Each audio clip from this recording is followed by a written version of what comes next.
I don't trust science, and I don't trust scientists either. There, I've said it. Yes, it takes some courage to say this because after you've watched this video, some of you will call me a science denier, and maybe you're right. Maybe that's what I've become. I certainly deny any evidence against the benefits of coffee. Yes, make that a triple. But seriously, I have good reasons to distrust science and scientists. And so do you. I mean, look at that scientist's face. Would you trust that guy? I wouldn't. Yes, that means you shouldn't trust me either. And you shouldn't trust climate scientists. No, I don't. And that's what I want to talk about today. This is a bold confession because coming from within the scientific community and questioning the system itself is considered career suicide. But I can no longer remain silent. Some of you have been following me since approximately the Mesozoic era, and you remember that I've been highly critical of research in the foundations of physics. I've literally written an entire book about it, back then when people still read books in the Mesozoic era. Today we do 10-minute YouTube videos. To make a long book short, most of what physicists do in the foundations of physics today is pseudoscience. It's paper production with no scientific merit that teaches us nothing about nature, mathematical fiction, multiverse tales, stories about the origin of the universe, invisible particles that no one ever finds, but that in and of itself is not the problem. Wait, I'm serious. This happens every once in a while. Every so often, some research area drifts off into pseudoscience. For example, the early studies on extrasensory perception, ESP for short, that's telepathy, telekinesis, and so on. That was once proper science. It was a phenomenon worth investigating. I mean, who hasn't wished they could use one or the other magical force? Of course, scientists were on the case. But as time went on, it became clear that there was nothing to find, and the people who were still working on it were just pretending to do science with sloppy statistics. So pseudoscience pretends to be science but isn't.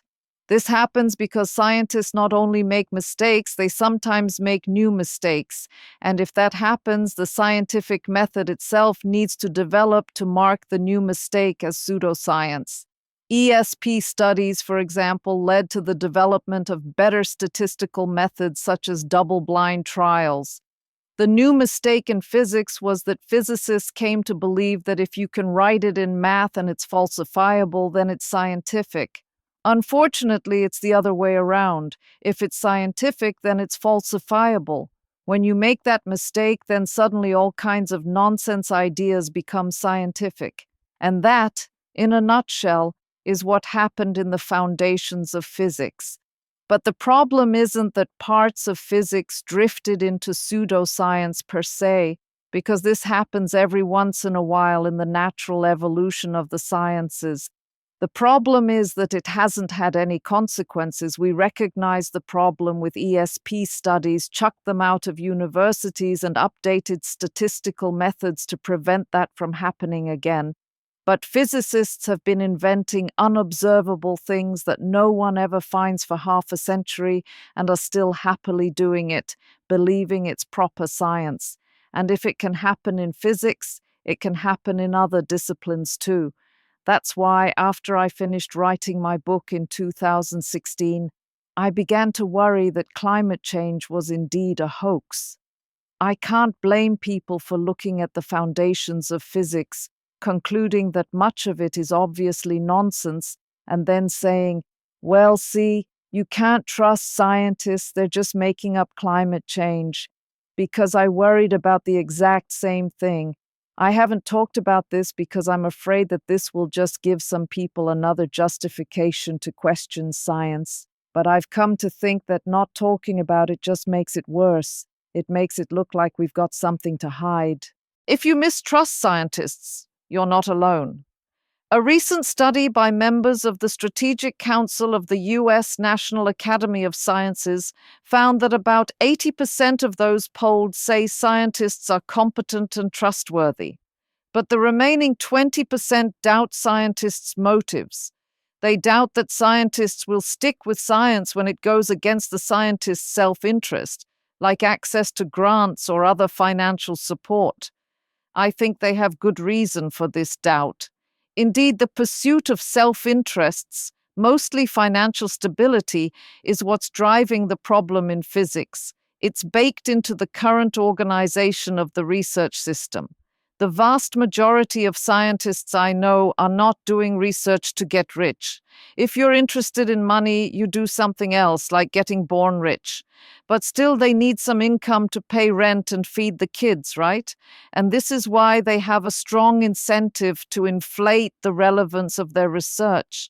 To most of them, this comes naturally because they're excited about what they're doing. But the scientific community still has no requirements whatsoever that scientists address their own biases. There's no education, no training, no guidelines, nothing.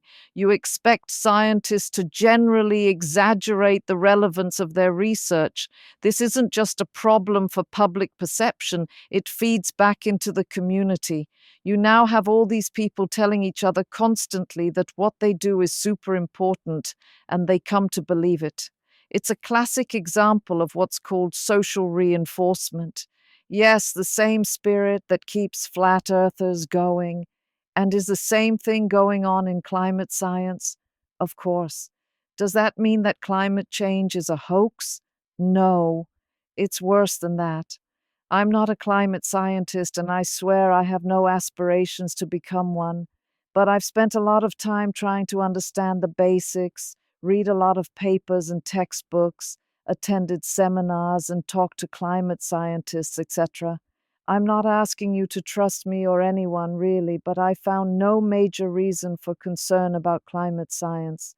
Is the climate changing? Yes. Are we causing it? Yes. Every other option for what could be causing climate change, or the denier arguments that you've heard, have long been ruled out. It's the sun, we're coming out of the little ice age, cosmic rays, and so on. It's not like climate scientists ignored these possibilities. The deniers are just repeating stuff that was laid to rest decades ago. Yes, climate models have some problems, which I've talked about a few times before, but their biggest problem seems to be that they underestimate the pace of warming and the uncertainty. And this returns me to the social problem. I found that climate scientists clearly do have social problems in their community, but these problems present themselves totally differently than in the foundations of physics. In the foundations of physics, scientists basically seem to have concluded that they don't need to care about what the public thinks. They get paid anyway, so now they just ignore all criticism. Climate scientists, in contrast, are afraid of the public. They're afraid of being hunted by activists on the left or the right. They're afraid of having their privacy violated and of being quoted out of context. They're afraid of being called alarmist. They're afraid of being harassed by climate deniers. They're afraid of being dragged into decades-long lawsuits, because these things have happened and continue to happen. And honestly, I think their fear isn't entirely a bad thing, because it makes their arguments much more careful and watertight. But it does create a problem. It introduces a bias in their arguments. They're afraid of being called alarmist, and they're afraid of giving anyone reason to dismiss their conclusions. And that creates incentives to make the situation look less scary and to underestimate uncertainties. Basically, it's right that you should trust climate scientists, but the conclusion from that isn't what climate change deniers wanted it to be. It's not that climate change is a hoax. It's that it's almost certainly worse than the impression they give. So whom can you trust? Trust no one. What you can trust for the most part is data, math, and logic, at least in the physical sciences. And I count climate science as physics. It's incredibly rare for data to be wrong or fraudulent, and for that to remain undiscovered. It happens, but it's rare.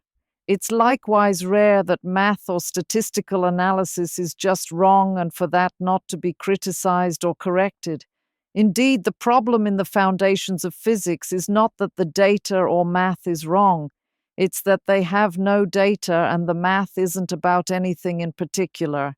And finally, there's logic. Logic is your friend. Trust arguments, not people. This video doesn't have a sponsor because I was afraid it might upset some people. But since you're here already, let me give you an update on my personal product launch. That's the simplest knowledge sharing platform ever.